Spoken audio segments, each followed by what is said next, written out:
Olá, um bom dia a todos e a todas que nos escutam na página do Facebook do Libertas, o FEPEL.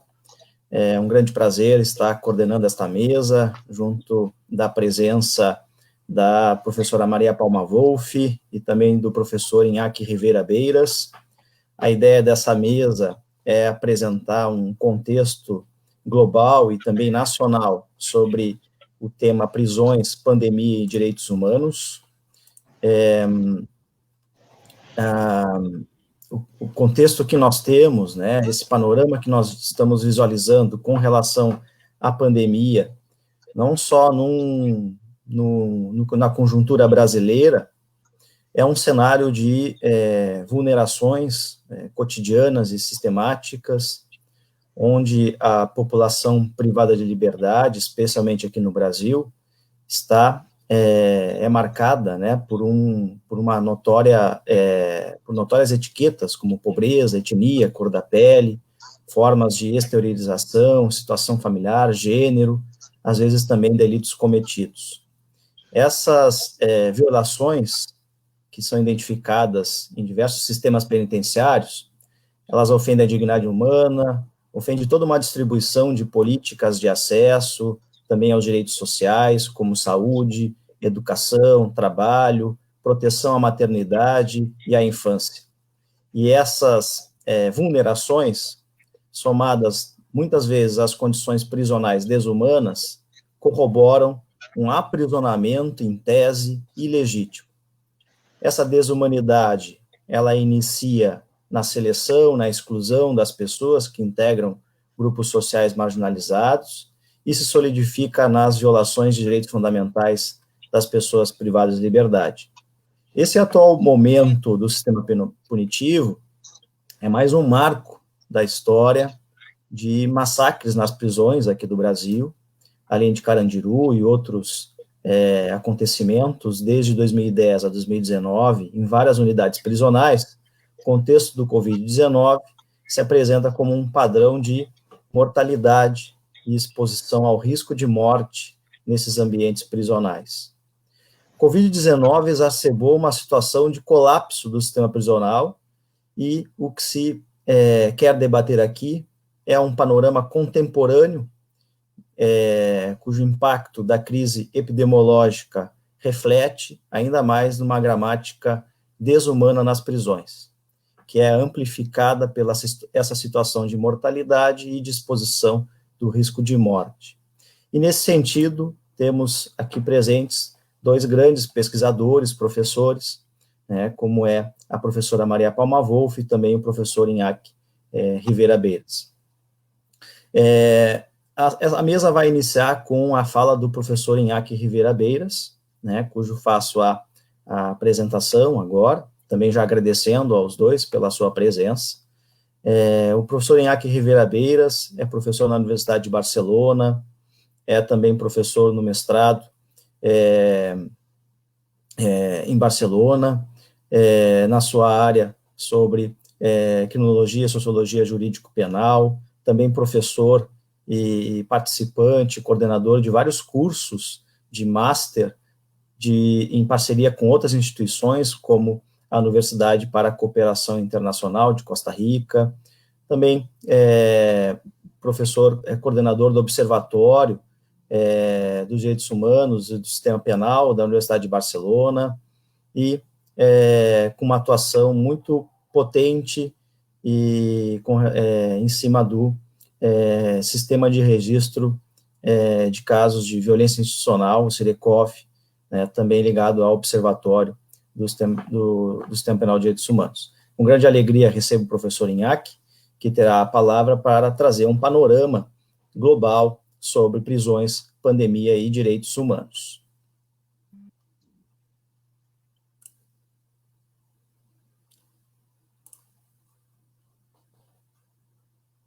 ¿Ya se puede empezar? Sí. Sí, es que por un momento se me cortó la conexión y no escuché. Bueno, ¿se escucha bien ahora? Sí, está perfecto. Bueno, buenas tardes desde Barcelona, desde Cataluña, a todos y a todas. Quiero agradecer en primer lugar al colega Bruno Rota Almeida por esta amable invitación que me hace. Hablo más despacio para que puedan entender bien la lengua española. Por esta amable invitación, decía, que ha realizado para poder participar aquí con todos ustedes.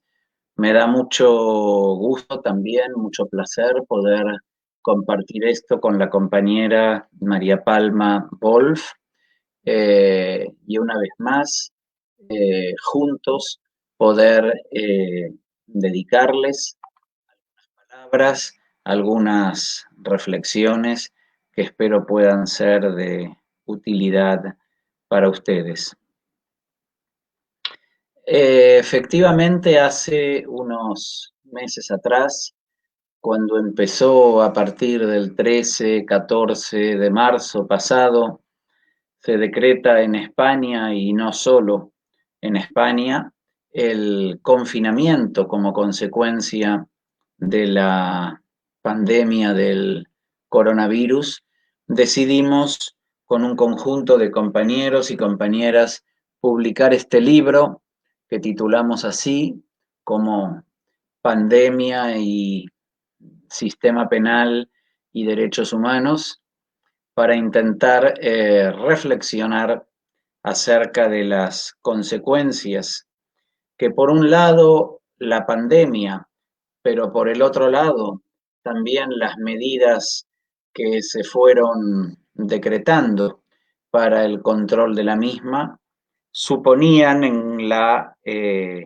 paulatina afectación a los derechos humanos de las personas en general, de la sociedad y también muy en particular de las personas que viven o que sobreviven o malviven privadas de su libertad. Pretendíamos así que ese libro fuera una contribución para poner un ojo en la situación que se estaba viviendo y para también advertir que cuando fuera pasando ese momento del confinamiento tan duro, pudiéramos mantener una mirada alta, una mirada despierta, una mirada no domesticada por un individualismo que puede correr un serio riesgo de que se desarrolle. Y poníamos un poco el acento en la cantidad de ambigüedades, de aporías, de contradicciones o de caras opuestas que supone todo el momento de la privación de libertad mundial, planetaria, que suponen las medidas de confinamiento. Uno de los primeros puntos que resaltábamos, digo esto primero de manera general para luego llegar al universo carcelario, uno de los primeros puntos que apuntábamos era advertir sobre la pretendida falacia. Falacia es mentira del posible carácter democrático que la pandemia causa, con el falso argumento de que nos afecta a todos por igual. Y señalábamos que hay muchos ejemplos en todo el mundo del uso de ese lenguaje falso. Ha habido muchísimos políticos que a lo largo del mundo han dicho que el virus, el coronavirus, es democrático porque afecta igual a un presidente, a un primer ministro, que a un trabajador o a una persona pobre, ¿no? Y afortunadamente otros lúcidos autores, menciono solo a uno bien conocido en Brasil como Boaventura de Sousa Santos, advertía en la cruel paradoja del virus que en realidad esta cuarentena y tantas medidas que se están adoptando, que son necesarias desde un punto de vista sanitario, son también discriminatorias porque afectan de una manera muy distinta y por lo tanto no afectan de manera igual, sino de manera discriminatoria a muchos sujetos que están en una extrema vulnerabilidad, no porque ontológicamente sean vulnerables per se, sino porque en realidad se violan sus derechos fundamentales, que es algo distinto de la vulnerabilidad. Y podríamos pensar en determinados ejemplos. Por ejemplo, muchas mujeres que son prestadoras de cuidados que no pueden estar en cuarentena porque tienen que preservar la cuarentena de otras personas. Mujeres que en no pocos casos son víctimas de la violencia machista, seguramente aumentada, incrementada en este periodo de reclusión en las casas. Podemos pensar como segundo ejemplo también en los trabajadores precarios e informales, permanentemente golpeados en estas últimas décadas por el capitalismo laboral salvaje que siempre ha venido facilitando los despidos bajo distintas denominaciones legales.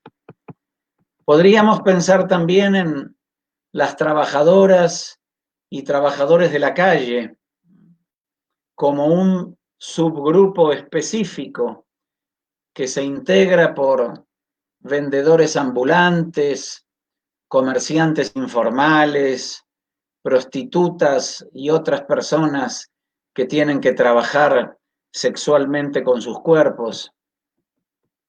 Podríamos pensar también en los denominados homeless, que directamente, como indica su nombre, carecen directamente de los hogares para poder pensar en pasar una cuarentena en unos domicilios que no tienen. Podemos pensar también en los habitantes de las barriadas marginales, de las grandes urbes, como se llaman en cada país, se llamen favelas o villas miserias o pobladores de chabolas, que según las Naciones Unidas representan ya casi el 30% de la población mundial, sin prácticamente ningún acceso al agua potable, a la electricidad o a otros servicios esenciales o básicos. Podemos pensar también en los habitantes de los campos de refugiados, en los inmigrantes indocumentados, en las poblaciones deslocadas internamente, que no van a poder pasar la cuarentena como nosotros cómodamente en nuestras casas. Podemos pensar en los ancianos, en la gente muy mayor, especialmente de los ancianos de los estratos socioeconómicos más depauperados, más pobres. Podemos pensar en las personas con importantes problemas de salud mental o diversidad funcional que difícilmente van a poder pasar la cuarentena también de esta manera. Y dejo a propósito, en último lugar, podemos pensar en las personas privadas de libertad en las cárceles o en lugares parecidos en otro tipo de institutos penales. Para todas estas categorías y franjas de la sociedad que viven, como dice Boaventura, al sur de la cuarentena, en realidad esta emergencia se suma, es otra emergencia más que se suma a tantas otras situaciones de excepción que el recuerdo de Walter Benjamin, por ejemplo, es absolutamente necesario cuando él señalaba en su tesis octava acerca de la memoria que la tradición de los oprimidos nos enseña que el estado de excepción en el que vivimos, en el que vive tanta gente, es en realidad la regla. Realmente podemos pensar que ciertos indicadores, ciertas variables como la clase social, el género, la raza, como pilares de una discriminación que pone en serio riesgo de maltrato o exterminio a tantos colectivos sociales, ahora con la pandemia, con la cuarentena, se está poniendo de manifiesto con una crudeza evidente. El racismo contemporáneo, no solamente el viejo racismo étnico, el racismo contemporáneo en la expresión que Michel Foucault señaló para siempre como condición de aceptabilidad de la matanza, de los desechos, reaparece ahora echando por tierra cualquier pretensión o cualquier lenguaje falsamente democrático acerca de la pandemia. Dicho sea esto como primera parte, ¿no? Como introducción, digamos así. Si ahora, una vez dicho esto, pensamos en las personas privadas de libertad, puedo dejarles aquí algunos rasgos así de carácter general, pensando particularmente en la situación universal y europea, para luego dejar a que seguramente Palma pueda hacer una intervención más cercana a ustedes, geográfica y culturalmente, para decir algunas palabras. Ya desde el pasado mes de febrero, marzo, un poco más en realidad, cuando ya se declaró lo que era inevitable, desde organismos como las Naciones Unidas, la Comisión Interamericana de Derechos Humanos en el sistema interamericano, las Naciones Unidas en el sistema universal, y el Comité para la Prevención de la Tortura en el ámbito europeo, del Consejo de Europa, precisamente, empezaron a señalar, junto con la comisaria de Derechos Humanos de la ONU, Michelle Bachelet, toda una serie de advertencias acerca de lo que podría suponer la bomba de tiempo que podía suponer el estallido de la epidemia o de la pandemia en el interior de las cárceles en el mundo. El universo carcelario puede decirse que se cerró más aún de lo cerrado que está siempre, se encerró más en sí mismo como consecuencia de la declaración de la pandemia. ¿Qué quiero decir con esto? Pues que los presos pasaron a ver prohibidos, devaluados o directamente suprimidos algunos de sus derechos o necesidades más básicas de toda persona en general y de personas presas en particular. Se prohibieron las comunicaciones ordinarias con el exterior, con sus familiares, con sus amigos, con sus entornos sociales. Se prohibieron las comunicaciones íntimas de vis a vis, familiares o sexuales o como las denominen por ahí ustedes. Se interrumpieron multitud de actividades que en las cárceles, en algunas cárceles todavía tenían un cierto desarrollo, como actividades de tratamiento, escuelas, ámbitos educativos, programas de asistencia complementaria de la salud, de otras enfermedades, y empezó a producirse toda una situación de desinformación que causó una enorme preocupación y tensión, no solo en las personas presas, sino muy en especial en sus familiares que están en el exterior, de quien tan pocas veces se habla, porque ignoraban absolutamente lo que podía estar sucediendo con su familiar en el interior de un pabellón, de un módulo o de una galería de una cárcel. De esta manera, los organismos internacionales que antes mencionaba empezaron a ordenar, o más que ordenar, a recomendar, porque no pueden hacer otra cosa, a los estados miembros de cada una de estas organizaciones que se adoptaran medidas que consistían en algunas de las siguientes, si luego quieren comentamos más en profundidad esto.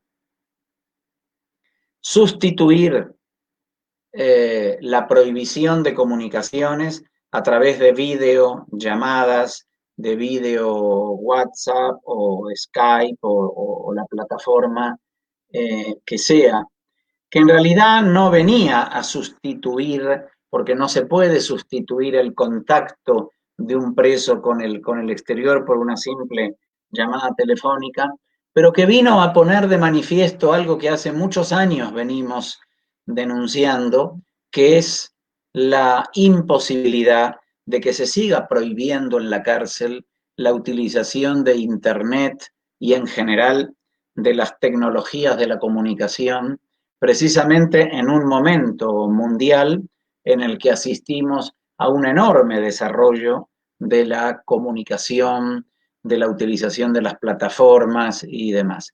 Y entonces esto hizo saltar por los aires el absurdo que desde hace años, como digo, venimos denunciando acerca de la prohibición del uso de este tipo de tecnologías, cuando parece que en el siglo XXI en realidad la cárcel sigue viviendo en el siglo XIX desde el punto de vista comunicacional. Las organizaciones internacionales también solicitaron, sobre todo, una masiva excarcelación, una masiva puesta en libertad. No hablo de puestas en libertad uno a uno de presos individuales, sino de puestas en libertad de manera colectiva. Y la verdad que esto ha tenido una muy timorata o muy tímida seguimiento por parte de los países.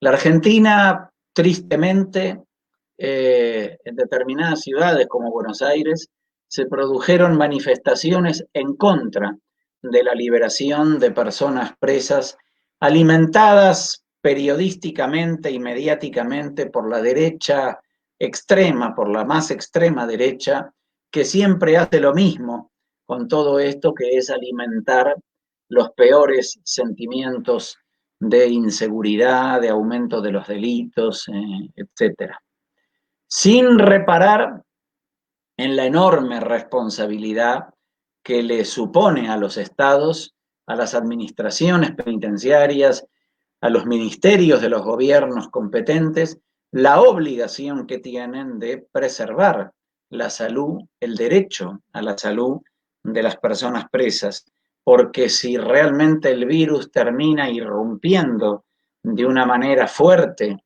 en las cárceles, con muy altos índices de contagios, se estarán produciendo posiblemente lo que ya alguien ha calificado como crímenes de lesa humanidad ante la falta de previsión que los gobiernos, algunos gobiernos, han tenido al no tomarse en serio realmente los riesgos y los peligros de las pandemias.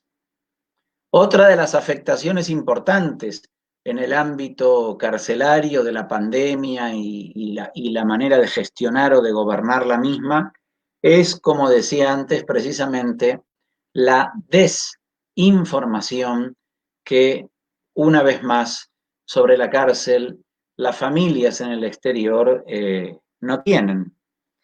Y empezamos a reclamar también en este sentido, desde organizaciones de derechos humanos, desde la universidad, que tenían que crearse canales de información, porque así como cada día determinados portavoces, ministros, etcétera, hablan de la afectación de la pandemia, del número de contagios, de muertes, de la situación en los hospitales o en escuelas o en residencias de gente mayor, prácticamente o absolutamente nada se informa nunca de las consecuencias de la pandemia en las cárceles, generando, como digo, una situación de estrés, de preocupación, de máxima tensión en los familiares de los presos en el exterior.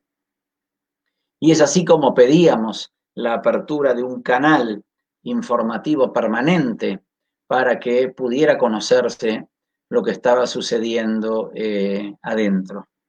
También pedíamos, en cumplimiento de las recomendaciones internacionales, mejoras en los programas de asistencia a la salud, dotación de todo tipo de elementos de protección, mascarillas, guantes, geles hidroalcohólicos para la higiene, etcétera, para que también las personas privadas de libertad fueran dotadas al igual que la ciudadanía. Pero todos sabíamos que lo principal no se podía cumplir, porque en las cárceles no hay espacio para mantener la distancia de 1 o de 2 metros que se exige en el exterior y que por lo tanto habrá que asumir que no hay alternativa a la puesta en libertad de las personas si de verdad se quiere afrontar también en el interior de la cárcel unas medidas preventivas serias y rigurosas. En definitiva, y con esto termino para pasar la palabra a la compañera, creo sinceramente que es un momento en el cual de las consecuencias que la pandemia genera en el interior de las cárceles, podríamos y deberíamos sacar algunas consecuencias, algunas reflexiones muy importantes desde el punto de vista de la protección de los derechos fundamentales de las personas privadas de libertad. Tiene que ser redefinido el derecho a la vida, tiene que ser redefinido el derecho a la salud, pensando realmente en las medidas preventivas y en las medidas de excarcelación. Tiene que ser redefinido el derecho a las comunicaciones con el exterior. No pueden desaparecer estos medios alternativos de comunicación, de las videollamadas, del uso de Internet, etcétera. Esto tiene que haber llegado para quedarse para siempre. Y en cuarto lugar, tiene que ser redefinido también un derecho a la información, tanto para las personas presas como para las personas que están en el exterior, que como familiares padecen las consecuencias de todo esto.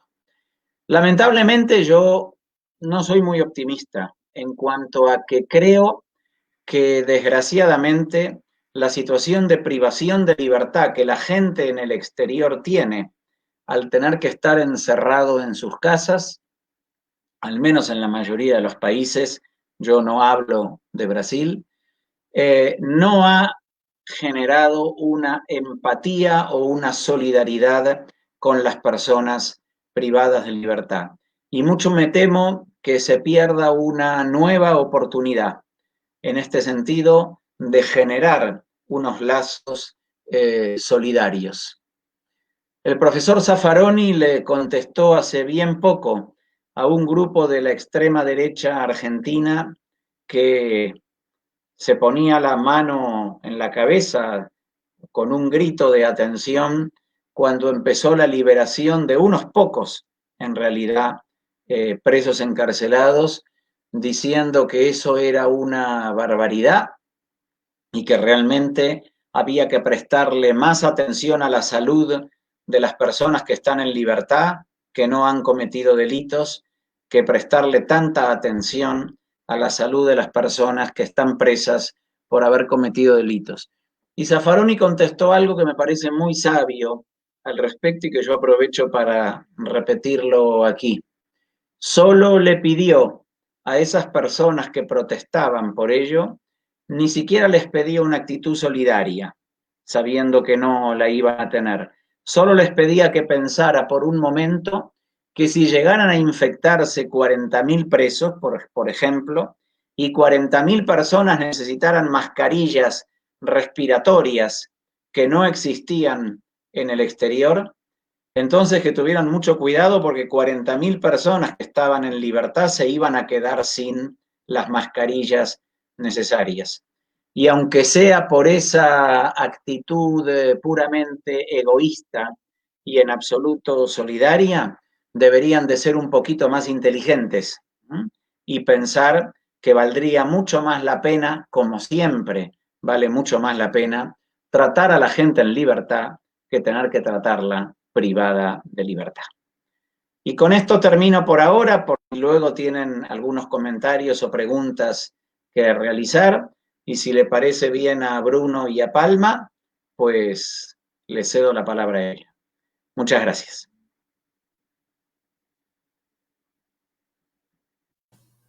Muchas gracias, Iñaki, por sua apresentação. Muito obrigado. Por enquanto, não temos ainda perguntas, alguns comentários eu vou transmitir. Tem um comentário da Bruna Petter, né, dizendo que perfeitas colocações, temos de pensar no assunto, no próximo, mesmo que este esteja encarcerado. E também um comentário da Letícia Nunes Almeida, companheira de atividades, né, de rede de pesquisa, dando parabéns ao Libertas por promocionar a classe com o professor Iñaki. Já passamos, então, seguindo a sugestão do professor Iñaki, também agradecendo a sua apresentação, passamos a palavra a Maria Palma, e depois, Iñaki e Maria Palma, nós vamos realizar um debate ao final, tá certo?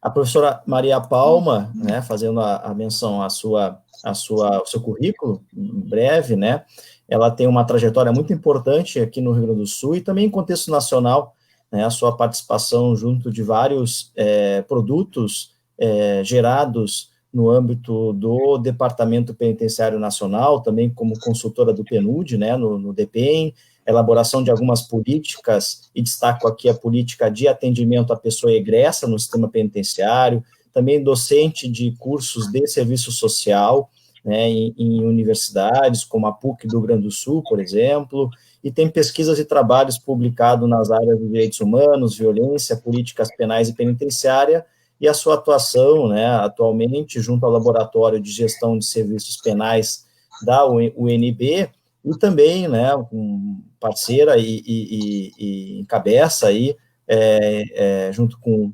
com um grupo de pessoas à frente estadual, né, Maria Palma, do desencarceramento. Então, com uma grande felicidade, também conto com ela aqui na mesa. Bom dia a todos. Quero inicialmente agradecer ao Bruno o convite. O Bruno, somos parceiros, então, de diversas atividades, de diversas iniciativas, e sempre é muito bom compartilhar também uma mesa com o professor Iñaki. Na verdade, é uma honra por tudo que ele representa e por sua produção, e pela minha grande admiração, né, pelo seu posicionamento, principalmente porque o Iñaki não olha os problemas, a questão social, unicamente a partir da centralidade europeia, né, mas ele nos possibilita também uma interlocução, digamos, entre esses dois mundos, né, resumindo, no sul e no norte. Então, é realmente uma excelente oportunidade de ouvi-lo, e referir, assim, que todas as questões que o Iñaki trouxe hoje, né, todas as reflexões sobre a pandemia, e também algumas questões que o Bruno já tinha referenciado no início, eu concordo plenamente, e eu apenas aqui vou trazer algumas referências à realidade brasileira de uma forma mais específica. Quando eu falo que o Bruno, na sua apresentação, e o professor Inhaque, né, trouxeram alguns elementos que são incontestáveis, esses elementos, eles dizem de uma situação que se ocorre nos países europeus e em outros países. No Brasil, isso toma uma dimensão extremamente importante e profunda, que é a questão da desigualdade social e de outras questões que envolvem essa, né, que contornam também essa desigualdade social, como as desigualdades de raça e cor e as desigualdades de gênero. Pelas características do Brasil, né, pela dimensão tanto geográfica, como pelas questões políticas, sociais, econômicas, a desigualdade está presente, tanto quando a gente vai discutir a prisão, quando a gente vai discutir os direitos humanos, quanto quando nós olhamos para as consequências da pandemia. Então, é um pouco por essa lógica, né, que eu vou trazer algumas reflexões. Falando, então, dessa profunda desigualdade que está presente na história e no desenvolvimento da sociedade do Estado brasileiro, nós olhamos para as prisões e para o sistema de justiça de uma forma como a construção, como esse processo de desigualdade inerente, então, a toda a formação política, social, econômica brasileira, ela, de alguma forma, ela trouxe uma referência, um marco muito importante na organização econômica, principalmente no que diz respeito à organização de uma sociedade escravocrata. Isso quer dizer o quê, né, gente? Que nós construímos, a partir dessa lógica presente, incrustada na nossa organização social e política, a exploração não apenas das terras, não apenas a exploração econômica, mas a exploração do trabalho de uma forma muito contundente e que se transpôs para todo o sistema de justiça e especialmente para o sistema de justiça penal. Então, nós temos praticamente um punitivismo estrutural, né? Ele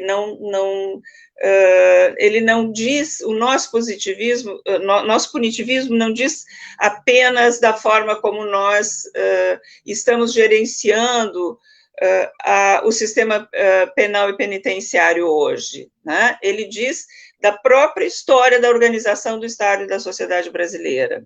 As instituições do sistema sociojurídico foram, sim, organizadas para dar conta dessa prioridade, né, da prioridade de quem tinha as terras, de quem tinha a posse também de outras pessoas. Isso não foi apenas algo que ficou lá na colônia e no Império, mas que se transpôs para a nossa organização republicana, para a organização da sociedade industrial, do capitalismo industrial, no início do século XX, no final do século XIX, início do século XX, e também para de alguma forma, ela se coloca na forma como nós lidamos e na forma como nós não resolvemos todas as questões impostas no período da ditadura militar. Então, nós, na década de 80, no final no processo final aí da ditadura militar, nós passamos, então, a construir, a projetar novas possibilidades de uma sociabilidade mais voltada, mais vinculada à construção de direitos. Nós sabemos o quanto a Constituição Federal foi importante nesse sentido, o quanto nossa Constituição foi organizada de uma forma a ampliar direitos individuais, de uma forma a inserir como direitos fundamentais os direitos sociais, e também o quanto ela possibilitou, na sua construção, a própria participação da sociedade civil. Nós tivemos, um pouco antes da Constituição, a Lei de Execução Penal, que também foi ancorada nas referências das regras mínimas para tratamento de presos, hoje as regras de Mandela. Se a gente olhar para as justificativas, para a exposição de motivos da construção da Lei de Execução Penal, a gente vai ver, de uma forma bem explícita até, as referências aí a essa construção internacional de direitos humanos. Então, a gente chega, como eu dizia, na década de 80, com essa perspectiva, com essa projeção de um ideário de uma sociedade minimamente mais justa e com algumas referências do estado de bem-estar social. Só que, nesse mesmo contexto, nós tivemos uma expansão internacional das políticas neoliberais, muito marcada, pelo processo de final da Guerra Fria, pela expansão dos mercados com a globalização da economia. E nesse contexto também de expansão internacional e necessidade de controle de mercados, nós temos também o mercado das drogas, que terminou nos chegando aqui como uma solução para o controle da expansão dos mercados das drogas, via a referência organizada e imposta pelos Estados Unidos da América. Eu estou trazendo isso para a gente, novamente, avaliar o quanto a construção de uma legislação, o quanto, seja via Constituição Federal ou via Lei de Execução Penal, se coloca de uma forma num embate praticamente direto com a nossa história. Então, se temos aí esse momento de possibilidade de construção de direitos sociais, com a efetivação na Constituição Federal do direito à saúde, do direito à educação, da assistência social, da previdência social, nós tivemos também, nesse momento, uma demanda para redução do Estado e para a expansão das políticas, da livre expansão das políticas neoliberais, entendendo-se que essas políticas sociais, esses direitos sociais, a partir da referência do papel do Estado, eles limitavam essa grande expansão demandada aí do capital internacional. E, como eu dizia, isso se coloca numa conexão muito importante com a nossa história, que é uma história de naturalização da desigualdade, naturalização da exclusão social, e cujo sistema penal e penitenciário é um elemento bastante importante da administração dessa desigualdade, da administração da pobreza no nosso país.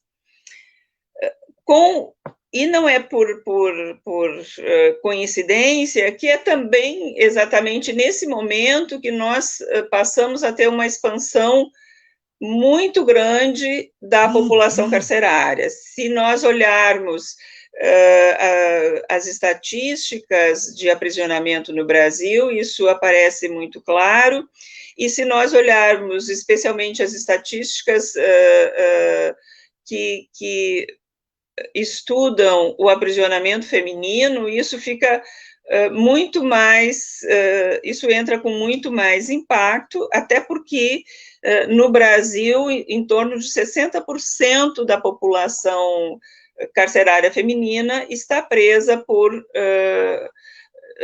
delitos relacionados às drogas, né?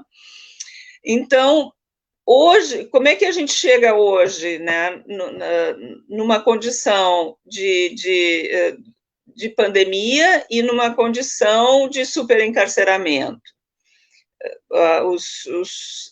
Os colegas da mesa já fizeram referência um pouco a isso, né, a essa condição das prisões, e eu trago aqui especialmente, né, as condições das prisões brasileiras, que em absoluto podem ser referidas com algum cuidado sanitário, com alguma possibilidade aí de enfrentamento da pandemia. Então, nós sabemos que as condições sanitárias do sistema prisional brasileiro, antes da pandemia, já eram muito difíceis. Nós sabemos que o número de presos provisórios, de prisões sem atendimento médico, sem acesso a qualquer programa de educação ou de saúde ou de assistência, de alguma forma, é praticamente a regra na realidade das prisões brasileiras, né? Nós sabemos que nós temos subnotificações de casos, e nós temos também subnotificações de diversas infrações de direitos que acontecem e que já vinham acontecendo antes, e agora ficaram, então, agravadas por algumas questões. O professor Inhaque fez a referência, né, a falta de acesso à informação, a falta de acesso às visitas, a dificuldade inclusive, que aqui se coloca, do acompanhamento processual, das pessoas terem informações sobre a sua audiência, sobre dificuldades também em relação às audiências de custódia. Eu acho que este é um ponto para a gente abordar aqui, porque, apesar de que existiram preocupações dos organismos internacionais, da Organização Mundial da Saúde e entre outras, de definir condições de salubridade nas instituições penitenciárias, de definir o direito à informação, do direito a visitas, ainda que online, de familiares, essas questões não vêm acontecendo, e nem mesmo as recomendações do próprio Conselho Nacional de Justiça, que a partir da recomendação 62, trouxe uma série de referências que poderiam ser utilizadas no sentido de desencarceramento de pessoas que fizessem parte do grupo de risco, de mulheres com filhos pequenos, de mulheres gestantes, enfim, né, a recomendação 62 do CNJ foi baseada nesses documentos internacionais e ainda acrescentou alguns elementos específicos da realidade brasileira. No entanto, muito pouco, o Poder Judiciário muito pouco se utilizou dessa recomendação para possibilitar a saída dessas pessoas que faziam parte do grupo de risco. Aqui em Porto Alegre, nós tivemos, inclusive, um caso de uma pessoa idosa que poderia ter sido liberada e não foi liberada e terminou vindo a óbito. Né? A gente tem a estatística que no Brasil são 105 óbitos no sistema prisional, e um desses casos, né, apenas para fazer essa relação com uma condição real, de um acompanhamento real, né, que nós tivemos aqui em Porto Alegre, onde o Poder Judiciário foi absolutamente passivo e desconsiderou a própria orientação aí do Conselho Nacional de Justiça e trouxe, então, essa perda, né, de mais uma vida aí no sistema prisional. Essa questão que a gente traz a respeito das condições agravadas pela pandemia, nós também referimos que essas condições são apenas agravadas pela condição de pandemia, né? Porque se nós conseguimos, a partir de mobilizações, a partir da Constituição Federal, conseguimos, como sociedade, como Estado brasileiro, implementar algumas políticas que, de forma nenhuma, colocaram em risco a sociedade industrial capitalista. Não, foram apenas algumas iniciativas, algumas políticas públicas que possibilitaram um mínimo acesso, que possibilitaram alguma democratização do Estado brasileiro a partir das conferências, a partir dos conselhos gestores de políticas, mas nada que pudesse colocar em risco aí aquela desigualdade que foi historicamente construída. Então, se nós conseguimos minimamente avançar durante algumas décadas, nesse momento, aquele neoliberalismo que começou a se instalar lá, junto com a Constituição Federal, ele hoje, pensando, né, na contemporaneidade, ele vai se encontrar com aquele nosso elemento histórico do conservadorismo, do autoritarismo, da designação do Estado brasileiro e suas instituições é uma designação que termina priorizando interesses do capital, que termina reforçando os processos de desigualdade, que termina fragilizando ou anulando esses direitos que foram tão duramente conquistados e tão duramente forjados aí pela população, pelos movimentos sociais, pelo processo minimamente progressista que nós pudemos ter vivenciado, então, após os duros anos da ditadura militar. E eu dizia que nós apenas vemos hoje um agravamento da situação, né? Vou trazer aqui alguns elementos também que depois a gente pode, de alguma forma, aprofundar. Um deles é todo o processo desde 2006, de redução do investimento público nas políticas sociais, né? Nós tivemos em 2016, após a queda, o golpe, né, que retirou a presidente Dilma, nós temos visto um grande processo de destruição de políticas vinculadas principalmente às políticas sociais, não só as políticas sociais, de forma ampla, as políticas públicas também, mas eu trago aqui especialmente a questão das políticas sociais. A PEC de gastos, que foi votada em 2016, ela traz redução para saúde, para educação, para previdência e para assistência social. Essa redução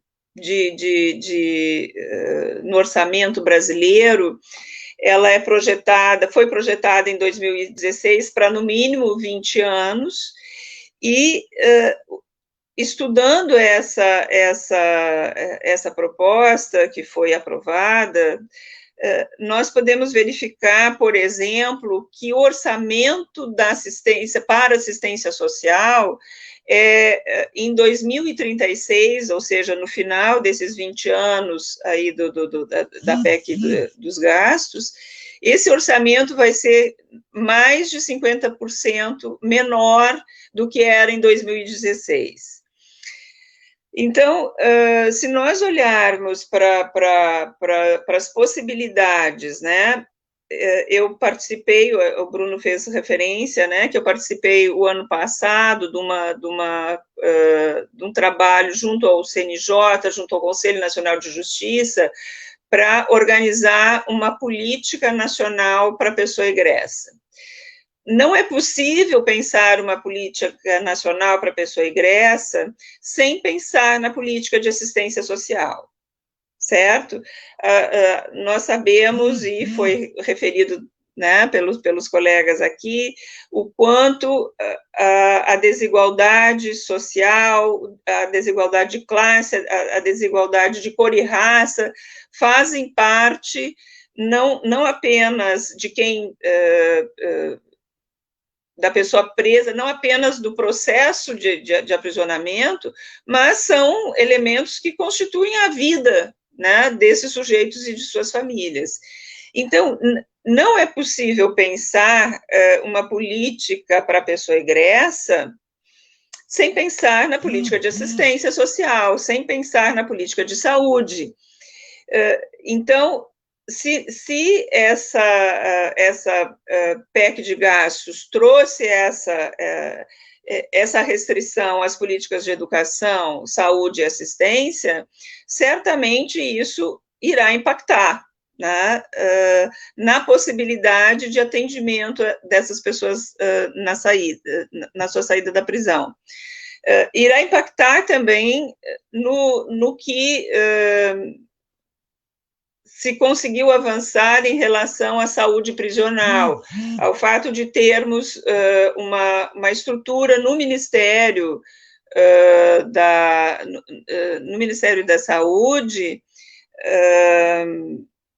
uma discussão sobre saúde no sistema prisional, vai impactar nas medidas de segurança que estavam vinculadas ao projeto da reforma psiquiátrica, vai impactar na dificuldade de acesso e na possibilidade de termos programas educativos e de formação profissional. Então, a PEC de gastos seria um elemento, mas nós não paramos por aí, né, gente? Nós tivemos uma reforma trabalhista, nós tivemos uma reforma previdenciária e nós também, com uma perspectiva muito autoritária, muito, enfim, tudo que nós sabemos, o que vem representando o governo federal, outros processos que estavam em curso, como, por exemplo, e que estão em curso, mas estão em risco hoje, né? As audiências de custódia, que com a pandemia já se discutiu a possibilidade de realizá-las por videoconferência. Nós sabemos que uma das finalidades da audiência de custódia é verificar a adequação daquela prisão e também a possibilidade de verificar se aquela pessoa não teve tortura, se não foi sujeita a maus tratos. E também, né, sabemos que, por videoconferência, essas questões que estávamos num processo de consolidação, de organização dessa legislação, elas hoje vêm sendo enfraquecidas. E da mesma forma como as indicações, então, da recomendação 62 do CNJ, poucos se efetivaram, a pandemia também vem sendo utilizada para que se oficialize, para que se coloque em processo alguns retrocessos também no âmbito jurídico penal. É importante, então, que todas essas questões que a gente vem trazendo sejam pensadas não apenas como um elemento da pandemia, mas como o resultado, como parte também de todo um processo histórico que vem se constituindo aí no nosso país. Por outro lado, esses elementos, eles trazem também uma referência bem importante para que nos fique muito claro, né, que mais do que discutir questões pontuais em relação à pandemia ou em relação às condições carcerárias brasileiras, nós temos que discutir essa gênese, nós temos que entender que não é uma lei, uma norma que vai nos trazer a garantia de direitos, porque se fosse assim, a lei de execução penal seria cumprida, né? Porque se fosse assim, os elementos da Constituição seriam cumpridos, porque se fosse assim, a recomendação do CNJ seria cumprido, sem falar, né, de tantas outras referências internacionais. Então, nós temos esse punitivismo estrutural que faz parte da nossa história, que nós temos que ver isso no conjunto da sociedade brasileira, que isso não é responsabilidade só da polícia, né, mas que isso se coloca no conjunto das nossas instituições, se coloca no cotidiano de nós fazer profissional, nós, enquanto ou operadores da justiça, ou de alguma forma do sistema penitenciário, na execução penal, penso que trazer isso à tona é trazer a necessidade de pensar políticas de desencarceramento. Nós temos, então, acho que o professor Inhaque gostará de saber que vem se constituindo no Brasil já há algum tempo uma frente nacional pelo desencarceramento. Ela tem um protagonismo da Igreja Católica, através da pastoral carcerária, mas também não é um movimento vinculado à pastoral carcerária, apenas à pastoral carcerária. Existem diversas instituições e existe um desafio muito grande, alguns estados já avançaram nisso. Nós temos mais dificuldades aqui no Rio Grande do Sul de trazer a participação de familiares e de egressos nessa frente. Então, a gente tem a Frente Nacional pelo Desencarceramento e temos algumas tentativas de organização de frentes estaduais. Nós, aqui no Rio Grande do Sul, estamos organizando e tentando, né, trazer essa discussão há pouco tempo, acho que há uns 2 meses, 3 meses, que temos tentado, então, trazer essa discussão da necessidade de pensar em políticas de desencarceramento. Uma das questões que foram pensadas por essa Frente Nacional foi a construção de uma agenda com 10 pontos que essas frentes estaduais devem, de alguma forma, fazer referência, né, que falam da não privatização do sistema prisional, que falam da redução das prisões provisórias, que falam da questão das condenações por delitos que envolvem drogas, enfim, são 10 pontos que estão aí no site da Agenda Nacional, da Frente Nacional, são 10 pontos dessa agenda que buscam, então, trazer uma referência única para todo o Brasil em relação às lutas pelo desencarceramento. Me parece que é um esforço, então, para se colocar, para a sociedade civil se colocar contra as condições vivenciadas, se colocar contra e possibilitar, inclusive, denúncias de tortura e maus tratos, possibilitar assessoria e movimentos em relação ao poder legislativo, em relação à regulamentação de determinadas políticas, a proposição de determinadas políticas e mudanças de legislação. Eu estou trazendo essa questão da frente, principalmente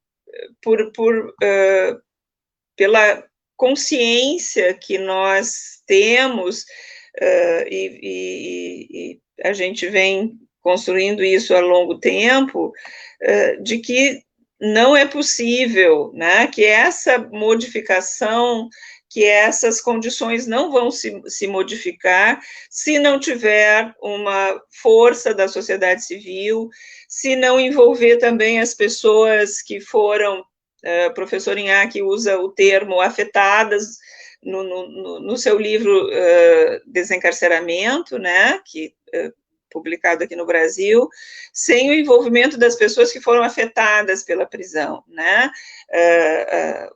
As pessoas, os presos, os familiares, e também os trabalhadores, as pessoas que, de alguma forma, vivenciam esse cotidiano da prisão. E à frente, me parece que, com muitas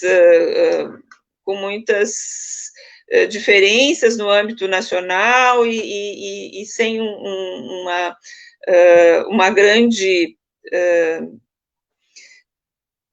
sem um grande espaço, mas ela vem tentando se colocar e se constituir como uma possibilidade aí de intervenção nesse sentido.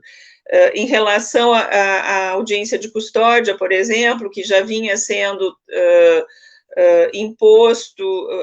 já vinha sendo proposto, a possibilidade das audiências serem feitas por videoconferência, a Frente Nacional puxou uma grande mobilização e o Conselho Nacional de Justiça não referenciou aí, então não oficializou a mudança, então, do caráter da audiência de custódia.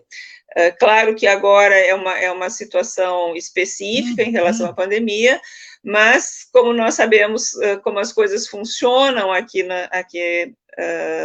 no Brasil, provavelmente essa modificação, ela seria uma modificação que viria para sempre, não é? Então, nós também temos trabalhado lá no LabGPEN com um documento para assessorar propostas no âmbito legislativo em relação a possibilidades tanto de enfrentamento da pandemia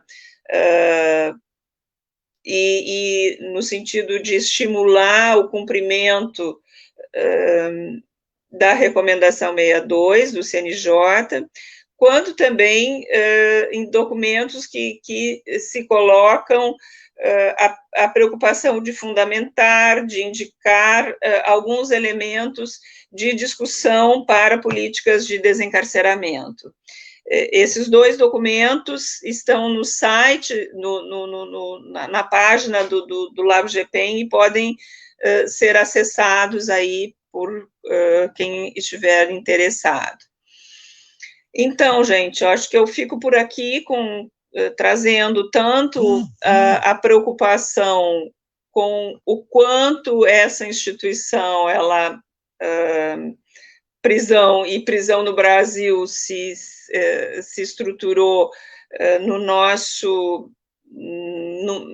na nossa lógica de punição, de exclusão do outro, de reforçar estigmas, de reforçar a própria organização da desigualdade brasileira. E que hoje isso se soma às condições políticas brasileiras e a forma como esse setor tem sido visto e desrespeitado. E isso também se soma, né? São elementos que se somam para a gente reforçar, para a gente pensar na necessidade de questionamento dessa instituição e de reunir minimamente alguma força para construir propostas, para levar adiante algum projeto que seja minimamente vinculado a uma condição de humanidade e de dignidade das pessoas. Então, eu fico por aqui, acho que a gente pode discutir algumas dessas questões agora, então, com o Bruno, com o IAC e com o pessoal que está por aí.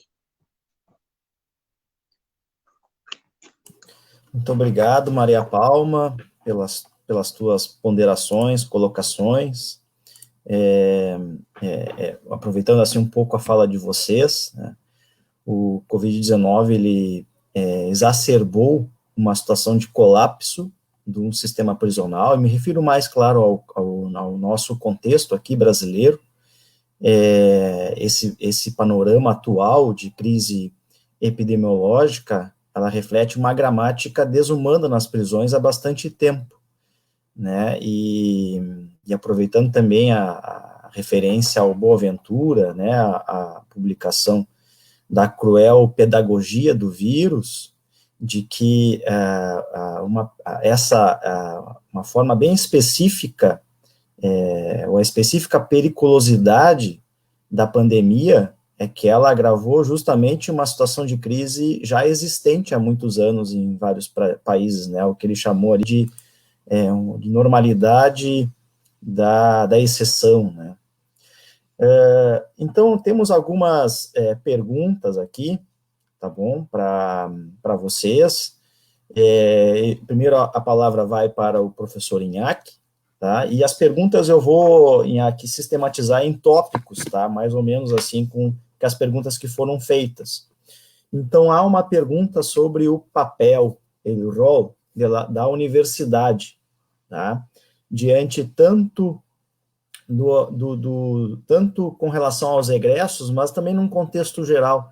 E aí me lembro de uma entrevista sua, há alguns anos atrás, sobre o rol da universidade para a questão prisional, né? Então, qual é o papel da universidade? Também coloca um pouco mais o papel da sociedade civil, né? Também o papel que a sociedade civil pode exercer diante disso. Há uma outra, não sei se eu faço um bloco, acho que eu lanço tópicos, né? O que parece, Inhaque?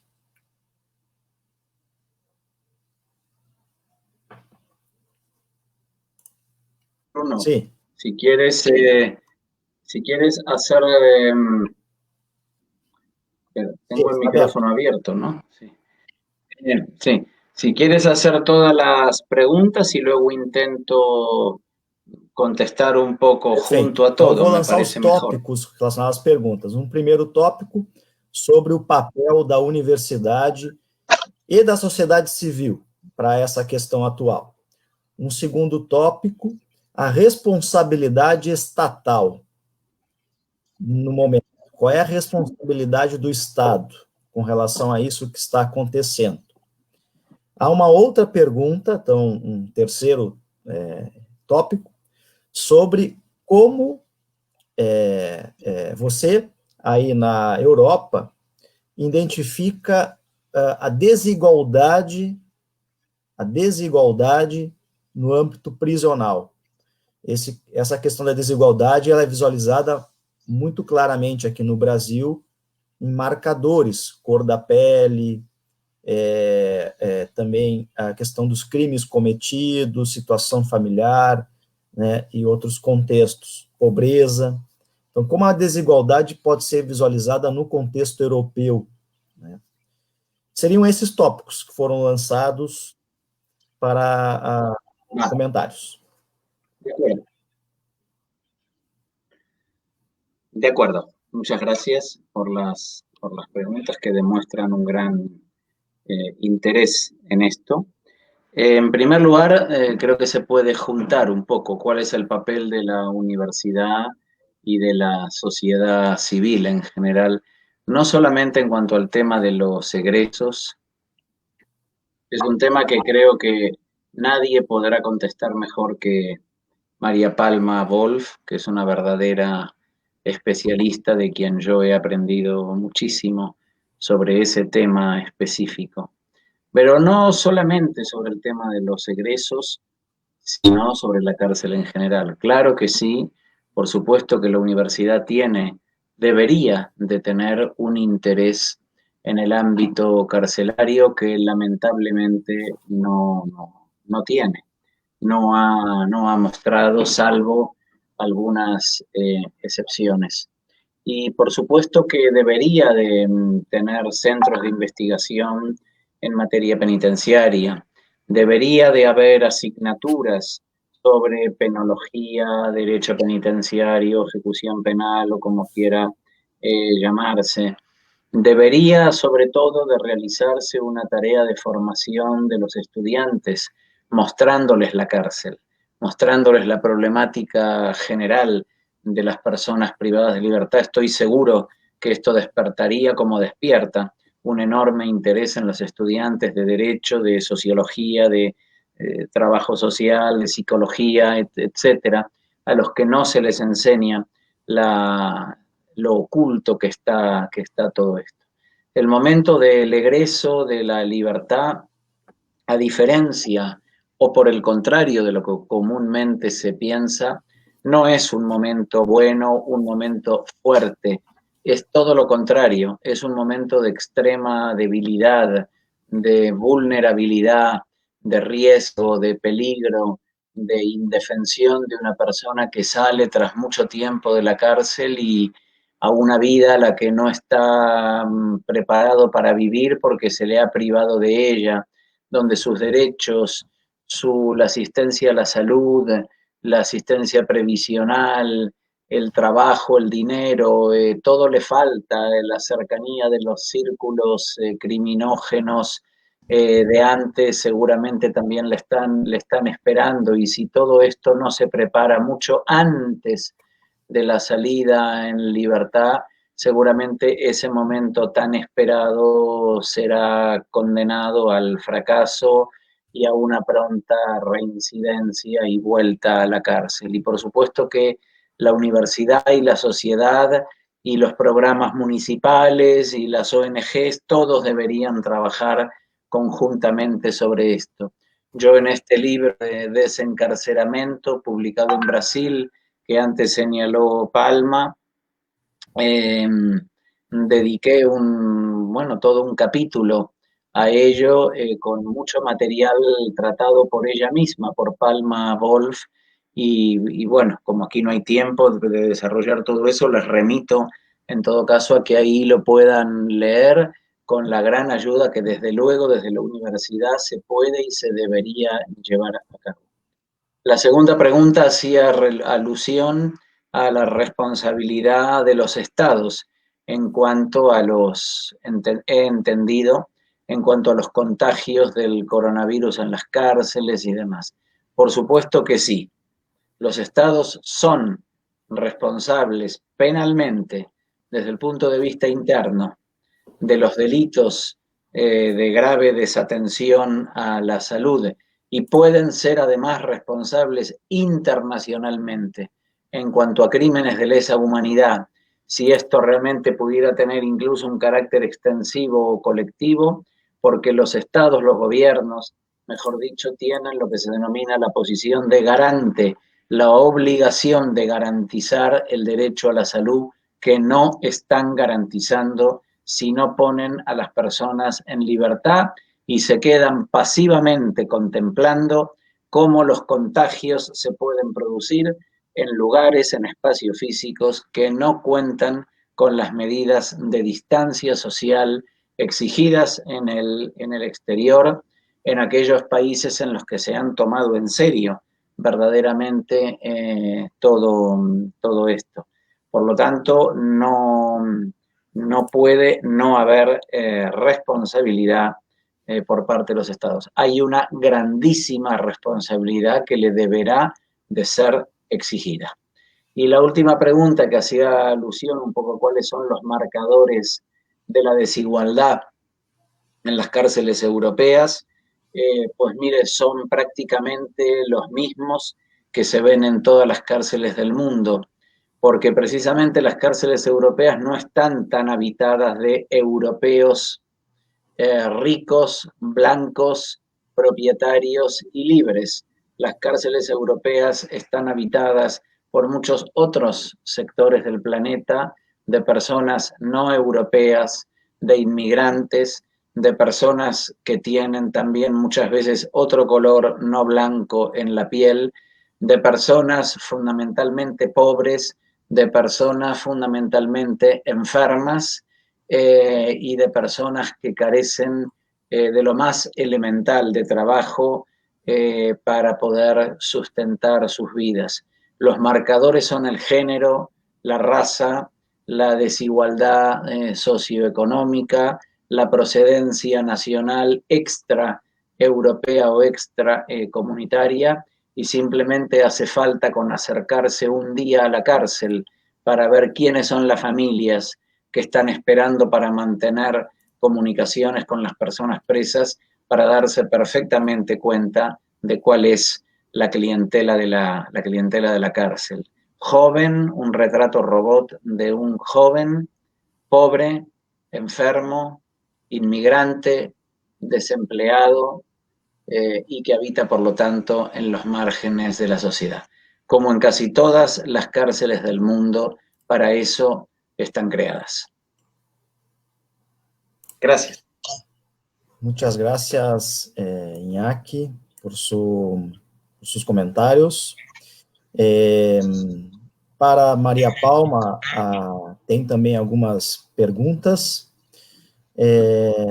Eu fiz aqui uma divisão, né? Organizei aqui os tópicos.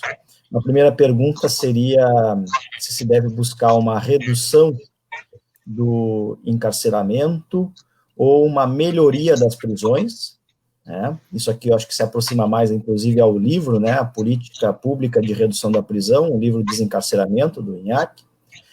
Uma segunda indagação é qual o motivo para a não participação de familiares de pessoas presas na frente pelo desencarceramento, qual a hipótese poderia ser refletida.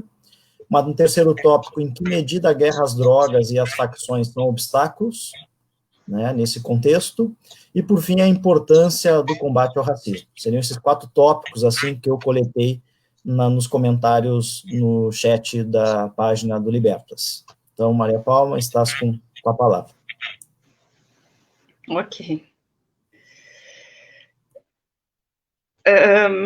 Assim, a primeira questão, a redução, a melhoria, né, da prisão. Acho que a gente pode trazer um pouquinho da pergunta anterior sobre a responsabilidade estatal, né?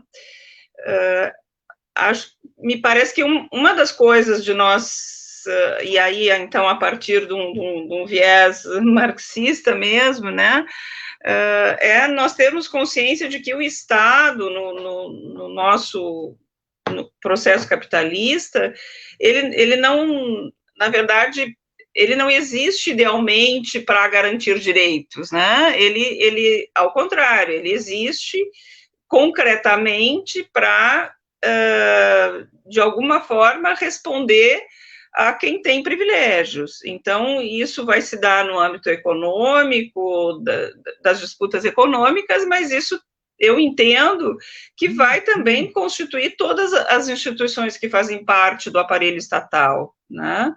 Então, me parece que este é um dos compromissos que nós temos na universidade, na sociedade civil, em geral, é de fazer essa referência, né, que o fato de nós termos uma projeção legal, uma projeção de direitos, isso não é a realidade.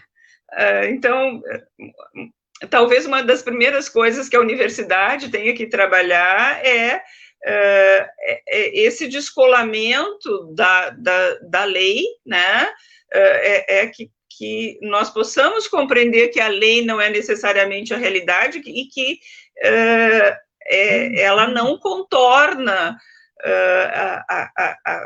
os elementos da realidade, né? Nós temos na nossa Constituição que todos nós somos iguais perante a lei, mas nós sabemos que nós não somos todos iguais perante a lei, ainda mais se nós, aqui no Brasil, né, olharmos para as questões de cor e raça e de classe social. E outras questões que a gente poderia apontar.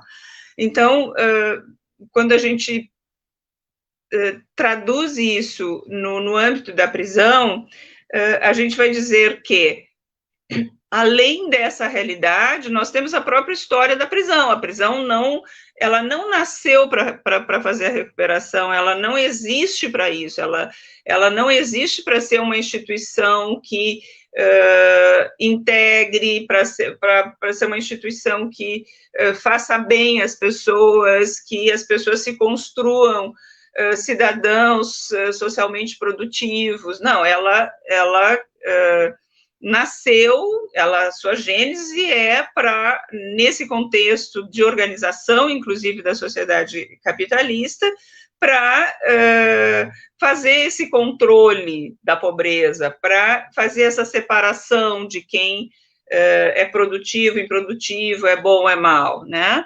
Então, nesse sentido, que a questão redução ou melhoria, né, a gente traz, então faço a referência aí ao pensamento do professor, que não temos possibilidade de melhorar essa instituição, né? A gente pode somente trabalhar para a redução, para que ela tenha, na perspectiva do garantismo radical do professor, que ela seja, em ultíssimo caso, utilizada, certo? Então, melhoria quando nós olhamos todo o processo histórico, nós vamos ver que a tentativa de melhorar a prisão e de reformar a prisão é inerente a ela, né? A gente olha para os congressos penitenciários internacionais, gente, que aconteceram desde 1860, não lembro exatamente a data, mas que aconteciam ainda no século XIX, já se discutia a forma, né, de melhorar a prisão. A gente já tinha, no Brasil, denúncias de maus tratos na prisão desde a época do Império. Então, assim, melhorar essa instituição é muito difícil, ainda que isso tenha que ser demandado, e ainda que também, no pensamento, né, do professor Barata, ele traga, bom, as pessoas estão lá e elas precisam, e elas têm direitos, mas elas têm direitos como cidadãos, não porque estão presos. Elas deveriam ter direitos a ter acesso à saúde, ao convívio familiar, né? Então, me parece, e eu trabalhei em diversas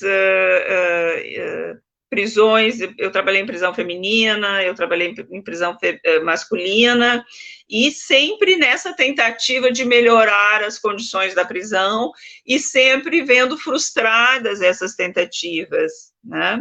Por isso que me parece que, mais do que nunca, com as informações que nós temos hoje, com acesso aos dados empíricos da realidade, nós temos que buscar, ou pelo menos denunciar, que a prisão não é a solução para os nossos problemas sociais, nem para os nossos problemas de segurança. E que também existe possibilidades, né? Parece que se criou uma naturalização de que um mundo sem prisões, ou com menos prisões, vai ser um laissez-faire, vai ser um pandemônio, né? Me parece que, inclusive, experiências internacionais de diminuição da utilização da prisão podem ser utilizadas para mostrar, né, e a questão das drogas tá aí, né, para nos indicar isso, né? Países ou locais que ou legalizaram ou regulamentaram o uso de drogas não tiveram um aumento exponencial da criminalidade, nem um aumento exponencial do uso de drogas, e muitas vezes nem aumento, inclusive diminuição, né, do uso de drogas. Então, nós naturalizamos a prisão, naturalizamos que o combate às drogas deve ser feito dessa forma, por esse processo, né, de guerra às drogas, e parece que não é possível pensar numa outra política, mas sim, né, é possível, e nós temos que buscar isso, né, até porque, se nós olharmos para a concepção de direitos humanos, e pelo menos a concepção de direitos humanos que eu me filio, os direitos não são apenas um catálogo de legislações, né? Eles são, sim, processos de luta. Se nós não entendermos que o fato de uma legislação colocar que nós temos X, Y, Z de direitos, isso não faz com que esses direitos magicamente se transportem para a realidade. E aí a questão dos familiares na frente gaúcha pelo desencarceramento, né? Me parece, assim, que alguns estados brasileiros já tiveram um processo anterior de organização de grupos de familiares, de organização de associações de familiares de presos, inclusive com a participação de egressos, né? Nós não temos nem esse processo aqui no Rio Grande do Sul. E tem alguma coisa de um temor, né? Acho que todo mundo sabe que a censura que acontece, né, é muito importante, é muito intensa, então existe muito medo do familiar participar, de que repercussão isso possa ter para o seu familiar que está preso, que repercussão isso possa ter quando esse familiar for visitar, de ficar estigmatizado, né, como aquela pessoa que está lutando contra a prisão. Por outro lado, também temos o estigma que foi construído com todo o processo de criminalização e de aprisionamento, que essa pessoa não tem direito, ela mesma não se reconhece como tendo direito à voz, ela mesma não reconhece os seus direitos, né? Esse eu acho que é um outro elemento que se coloca aí, né? A questão das guerras drogas, eu vejo a descriminalização das drogas como um caminho, ainda que não imediato, mas me parece que é um caminho possível, né? É um caminho que pode transitar entre diferentes classes sociais. Acho que é um caminho possível para pensar na descriminalização, ou na mudança mínima, algumas mudanças mínimas na legislação brasileira, né? Me parece que a guerra às drogas, ela juntou interesses de expansão do controle americano nos estados aqui da América do Sul, que juntou interesses que tinham permanecido, né, como a gente chama, os porões da ditadura, juntou essas práticas, e também esse controle, como eu falava antes, esse controle da pobreza, esse controle social da pobreza, que de alguma forma termina se efetivando, né, e tanto assim que o número de jovens mortos é extremamente importante, é extremamente doloroso nós vivemos num país que tem essa morte de jovens negros pobres da periferia, né? E mesmo em plena pandemia, esses números continuaram.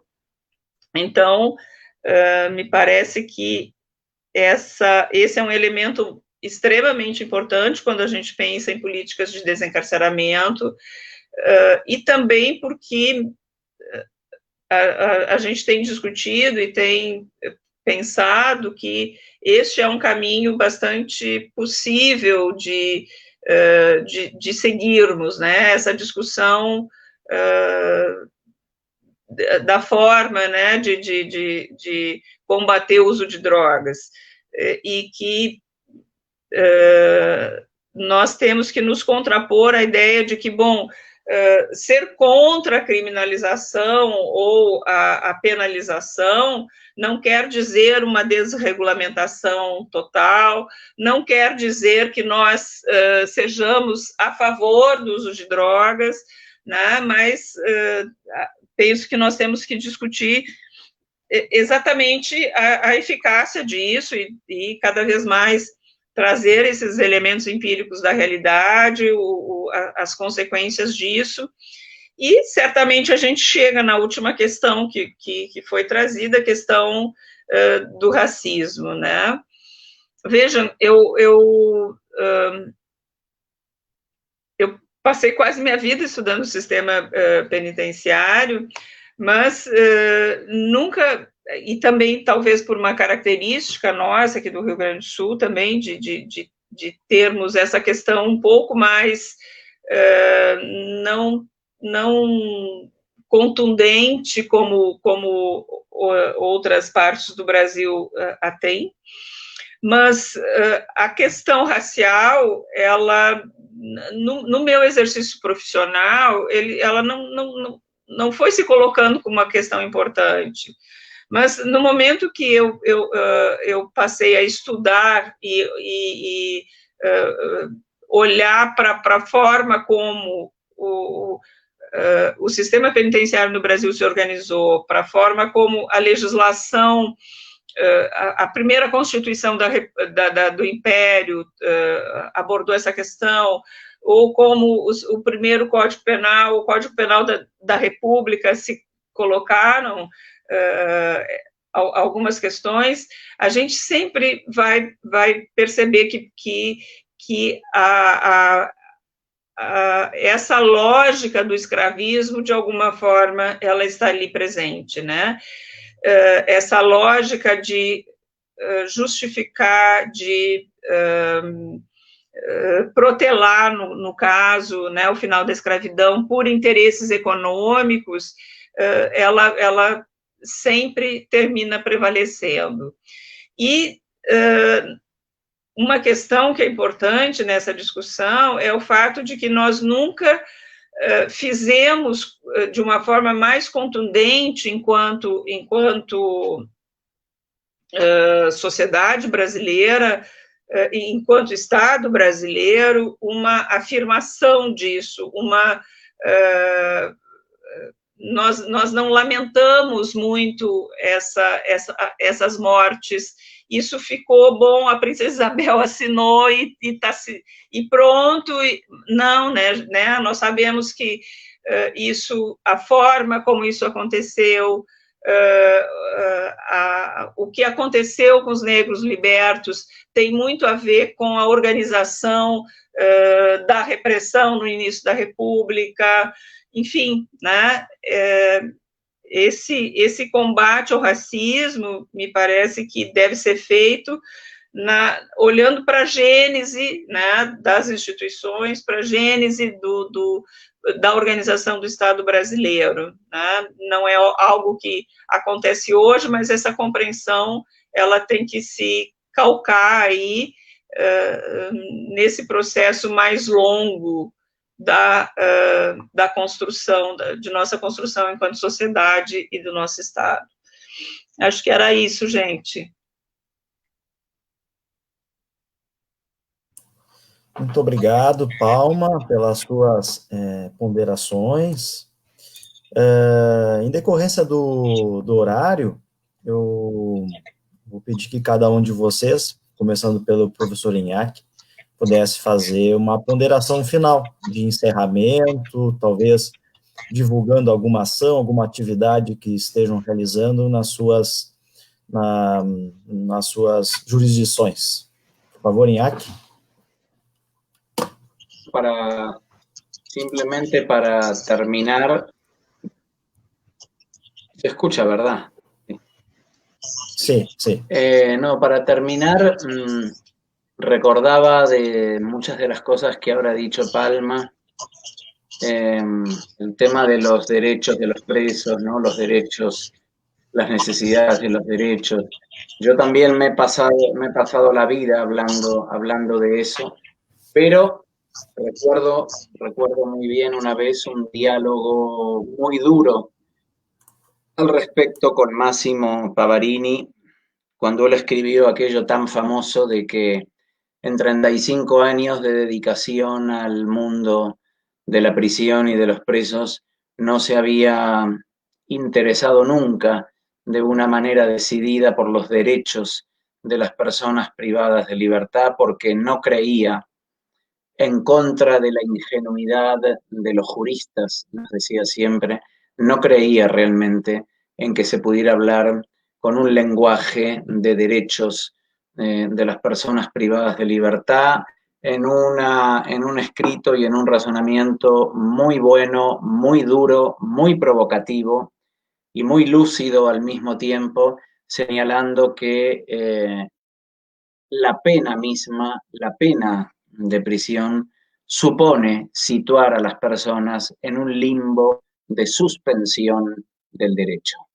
Y que por lo tanto quienes habitan en un limbo de suspensión del derecho no tienen y no pueden tener, no solo no tienen, sino que no podrán tener un escenario de satisfacción de las necesidades o de los derechos, y llamaba poderosamente la atención a los juristas que ingenuamente puedan pensar que la cárcel sea un problema procesal, un problema un problema penal, un problema que se solucione intrasistémicamente, quitando de esta manera la naturaleza exterior, extrasistémica y fundamentalmente política que tiene el universo penitenciario.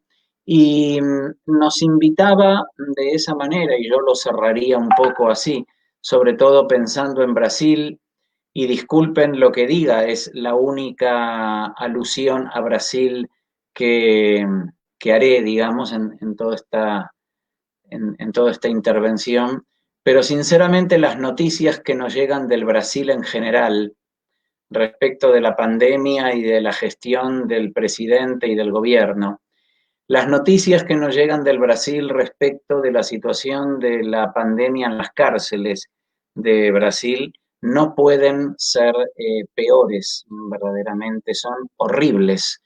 Y creo que ya es hora, recordando a Pavarini, de que nos dejemos de una vez de hablar de los derechos de los presos y empecemos a hablar de los deberes, de las obligaciones de los estados y de los gobiernos. No tiene sentido que sigamos hablando. Ellos se sienten muy cómodos si están cruzados de brazos, mientras nosotros estamos hablando de reformar las cárceles para hablar de los derechos de los presos. Es hora de exigirles que cumplan con sus deberes y con sus obligaciones.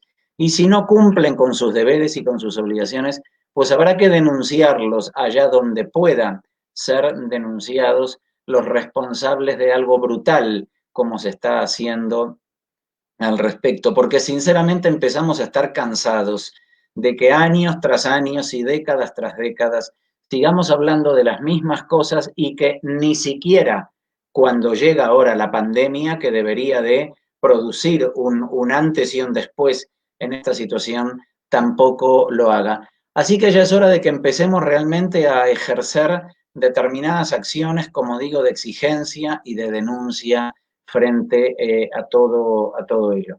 Y como evidentemente también estamos cansados de esperar determinadas soluciones de quienes se sienten muy cómodos al respecto, debemos también de dar nosotros algunos pasos adelante. Y en nuestra muy modesta posición, que por supuesto tenemos en el ámbito de la universidad y de las organizaciones de derechos humanos, yo quiero aprovechar aquí para anunciarles para anunciarles algo. Estamos preparando conjuntamente desde la Universidad de Barcelona con una iniciativa editorial, que es la editorial Tirán Lo Blanc, que también la tienen ahí en Brasil,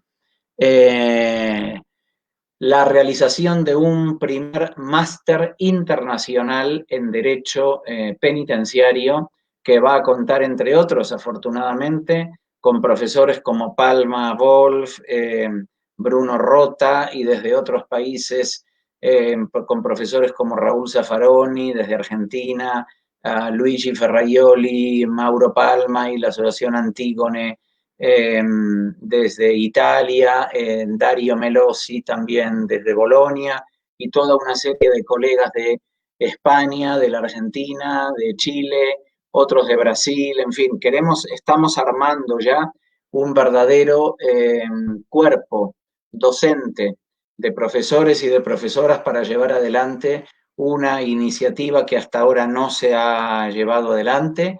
Esperamos que sea una realidad para el próximo año 2021, de lanzar al fin esta maestría internacional, que así se llamará, en Derecho Penitenciario y Cuestión Carcelaria, para tratar todos los temas que aquí estamos tratando, pero también con la clara mira de capacitar a las personas que se acerquen a estudiar en este máster, para que realmente puedan, ante los organismos nacionales y ante los organismos internacionales, presentar debida y justificadamente las demandas en demanda de la protección de los derechos de las personas privadas de libertad, exigiendo el cumplimiento de los deberes y de las obligaciones. ¿Para qué? Pregunta final que dejo en el aire sin respuesta. ¿Para qué han firmado los estados los tratados internacionales de derecho internacional de los humanos y luego no lo cumplen? ¿Por qué los gobiernos son tan desobedientes o son tan desviados utilizando una categoría criminológica? ¿Por qué son tan desobedientes al derecho internacional que prohíbe el sometimiento a penas crueles, inhumanas o degradantes?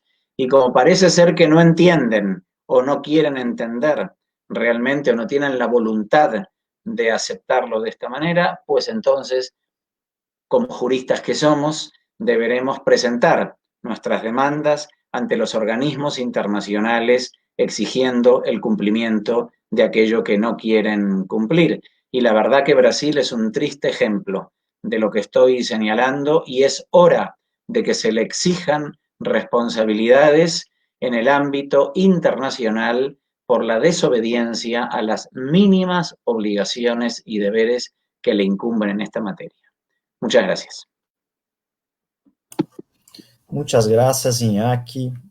Aí está talvez um encaminhamento, né, final desta mesa, que é pensar e buscar, né, e também apresentar desde a universidade, como bem colocado, né, juristas e investigadores que somos, primeiro as denúncias, né, o que está acontecendo, e depois apontar as responsabilidades. Esse é um caminho que visualizam muito importante para a continuidade de pesquisas e investigações, e me refiro agora mais aos estudantes que estão buscando nos seus cursos de graduação, e também aos pesquisadores em nível de mestrado e doutorado, pesquisas que, no âmbito da execução penal, busquem isso, busquem denunciar um contexto, uma gramática desumana de vulnerações, e apontar, indicar as responsabilidades por esses atos. Muito obrigado pelas suas colocações, Iñaki.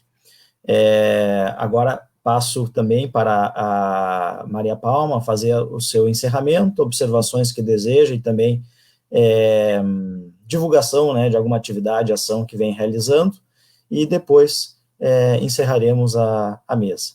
Iñaki, se tem compromisso agora, se precisar se retirar ou ficar com a gente até mais alguns minutos, fique à vontade. Escucharé a Palma primeiro antes de marchar. Muito obrigado. Bruno, Iñaki, para reforçar o que vocês colocaram, no sentido de que a importância da participação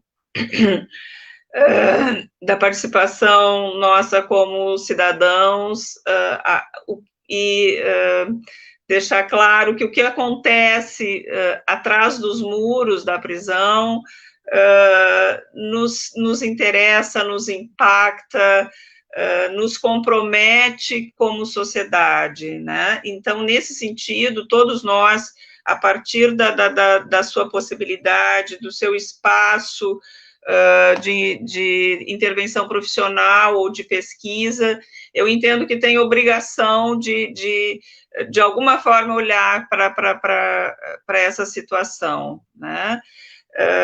A questão de que existem mecanismos internacionais, mas na verdade, nós não nos apropriamos, me parece, no exercício do nosso cotidiano profissional desses mecanismos, e, consequentemente, apenas alguns grupos terminam, né, utilizando esses mecanismos e utilizando muitas vezes até para justificar e para, de alguma forma, organizar toda essa situação tão desumana. Então, me parece que esse comprometimento de conhecer esses mecanismos, de conhecer a dinâmica desses mecanismos, tanto nacionais quanto internacionais, é um compromisso, né, necessário para qualquer cidadão que quer viver num mundo minimamente democrático, num Estado minimamente democrático, num mundo onde se possa, pelo menos, lutar por mais justiça social. E acho que existem diferentes possibilidades da gente fazer isso, através dos conselhos de comunidade, através